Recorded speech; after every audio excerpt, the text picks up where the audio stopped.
சமீபத்தில் சமூக வலைதளங்களில் பரவும் இதுபோன்ற வீடியோக்களால் இது ஸ்டீராய்டு ஊசியாக இருக்குமோ என்று மக்கள் அச்சமடைந்து கோழி இறைச்சி சாப்பிடுவதை தவிர்த்து வருகின்றனர்.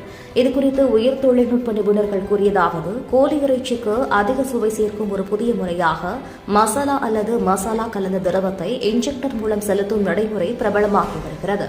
இந்த முறையின் காரணமாக மசாலா உட்புற தசைகளில் நன்கு ஊறி இறைச்சிக்கு அதிக சுவை சேர்க்க முடியும். அதேபோல கோழியின் தோலுக்கும் தசைகளுக்கும் இடையில் காற்று நிரப்பப்படுவதால் கோழியின் தோல் மற்றும் தசை ஒன்றோடொன்று ஒட்டி இருக்காதபடி பிரிக்கப்பட்டு சமையலின் போது தோல் மிகவும் முறுமுறுப்பாக இருக்க உதவுகிறது என்கின்றனர். கோழி பரிமாணிக்கப்பட வேண்டிய உணவுதான், ஆனால் நல்ல தரத்தில் சரியான முறையில் சமைத்து அளவோடு சாப்பிடுவது முக்கியம். முழுமையாக தவிர்க்க வேண்டிய அவசியமில்லை என்றும் உணவு பழக்க வழக்கத்தில் சமநிலையை கடைபிடிக்க வேண்டும் என்றும் உணவியல் நிபுணர்கள் கூறுகின்றனர். மேலும் இதுபோன்ற செய்திகளை அறிந்து கொள்ள டிஎன் நியூஸ் டுடே சேனலை சப்ஸ்கிரைப் செய்யும்.